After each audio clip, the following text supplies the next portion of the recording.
Hi, how are you doing?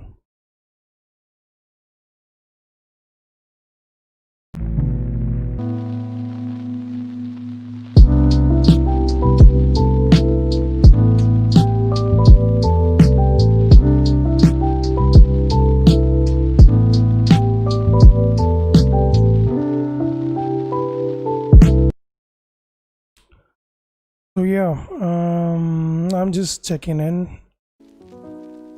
This is Prakash from Console Authority. Just checking in. I'm not streaming today, and there has been a lot of things going on. Especially, the main reason for not streaming is I'm still working. I have a lot of office work. I'm sure you can relate to this. You might be in the same situation quite a lot of times. But I wanted to check in just for a minute or two because of the news of Xbox Series S. Change this. Look at the thing first. Wanted to talk about this. Where is the controller? A browser running on PlayStation 4 because I didn't have time to capture anything from the desktop. I'm just looking at live. Just wanted to talk about it for a few minutes. And so if you don't know, this thing is coming on 10th of November, same day as my birthday, 10th of November. I'm happy, but yeah, this is so there are two consoles from each companies, Sony and Microsoft. Microsoft has Xbox Series S and Xbox Series X. Xbox Series S will be priced lower, $299. Xbox Series X will price, I don't know, but yeah, around $500 is expected. The same we got for Xbox One X, which I bought last year. Yeah, so PlayStation has its counterpart, Sony has its counterpart, PlayStation 5 digital edition and PlayStation 5 normal. So this is a discless version, so there is no disc. One of the things that is different from Xbox One X is that it is capable of 1440p and ray tracing. Ray tracing, I'm not able to pronounce, I'm so tired. Excuse me. Sorry about the pronunciation and all that. But I am excited about this because there are a few things that are important. Yeah. First being that this is going to have newer architecture because last generation PlayStation 4 and Xbox One had Jaguar Core CPUs. Those were mobile CPUs, they were not powerful at all. These are newly graded CPUs from AMD. It's a custom AMD Navi architecture. So yes, I'm thinking I'm not going to upgrade. Me personally, I'm not going to upgrade right now at launch on any of the Microsoft console. It's not that I hate Microsoft or Xbox. I love Xbox.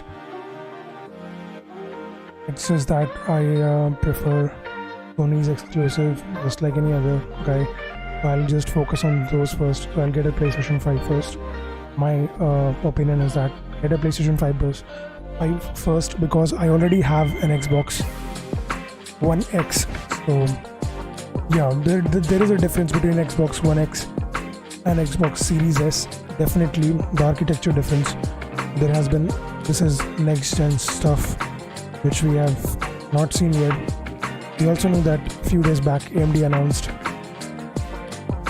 RTX 3000 graphic cards that are like $450.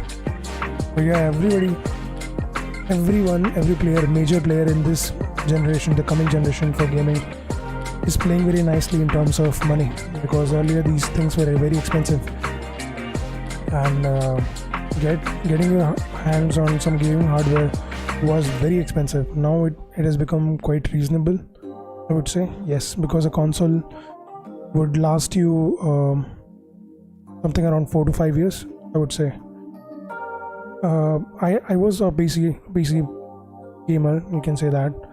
But the problem with PC gaming is like you if in order to have, let's say, an RTX 3000 card, you would have to have proper hardware that supports the graphic card.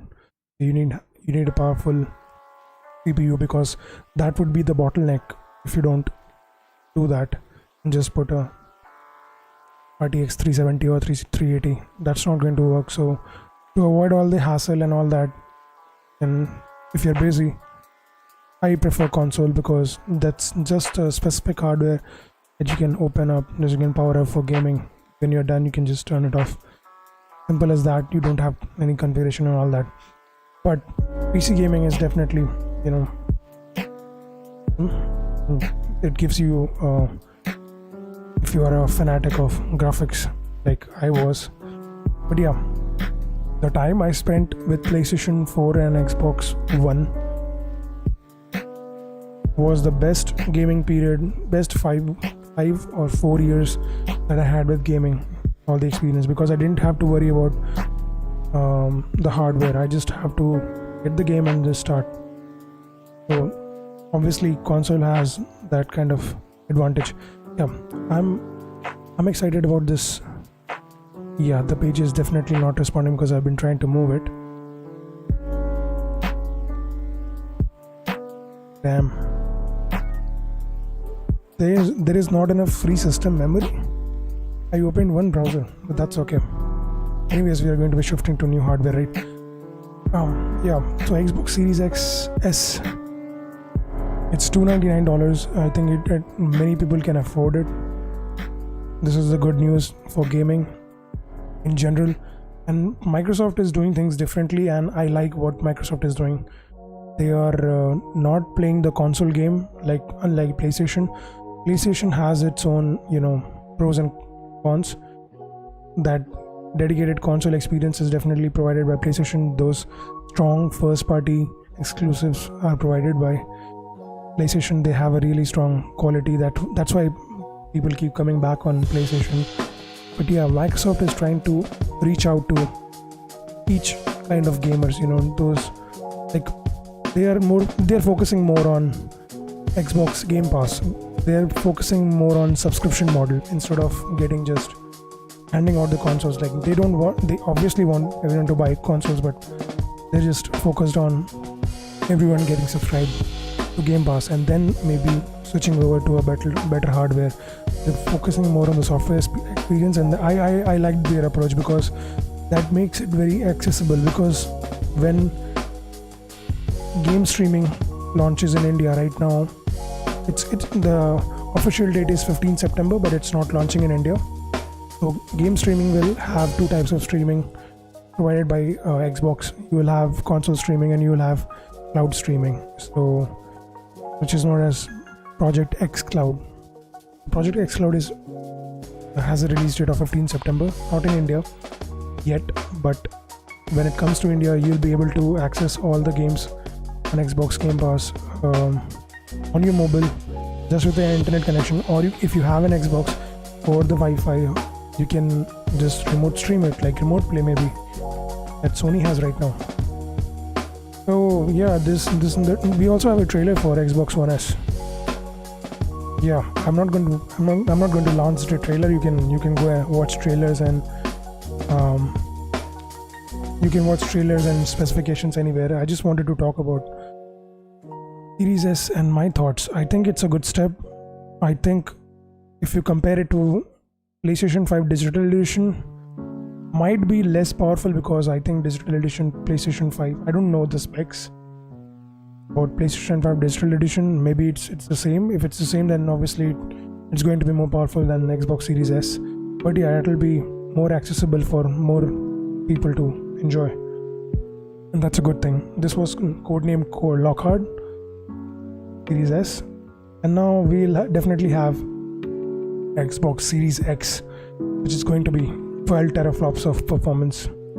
If there are good games, I think there will be good Xbox first party titles this generation, because last generation that was a big thing that people screamed from the top of their mouth to Xbox, and Xbox is going to rectify that, I think, by launching some of the initiatives that we are seeing. Exclusives from Microsoft is like Fable. I really love Fable. I have played almost all the entries in Fable Anniversary, Fable 1, 2, Fable 3, the latest being Fable 3, yes. So Fable is going to be great. Other than Fable, what I think is they have some other third-party titles. I don't remember the name here, but they had Crossfire, something like that. A game by Remedy Entertainment. I don't know it will be cross-platform or just by Xbox. I don't remember that detail, but yeah, there will be definitely more exclusive. Xbox Series S is capable of 1440p ray tracing. That's a big thing. They are definitely cutting on the SSD portion, so they are not giving capacity of the SSD is going to be less, 512 gigs, which is okay. They are cutting on the cost on the space portion. That's fine, but still, I don't think so. 512 gigs is enough for new titles, especially with ray tracing. Going to be big right now. Some of the games, like recent games, I can say Last of Us Part 2 was 79 gigs. Ghost of Tsushima is around 78 gigs, I think. Let me just check and show you in real time. So Marvel's Avengers, the latest one. What is the size on this? Size is 58 gigs. Ghost of Tsushima has a size 47. Yeah, sorry, I messed that.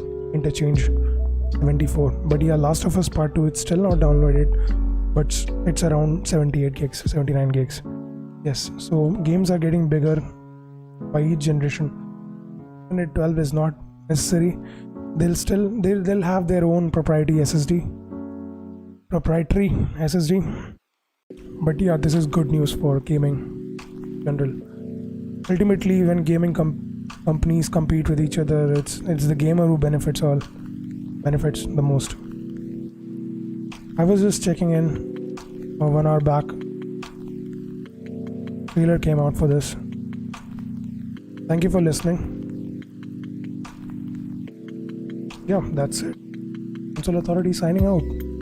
I'll be streaming Fall Guys and Ghost of Tsushima and Marvel's Avengers tomorrow. Stay tuned and good night.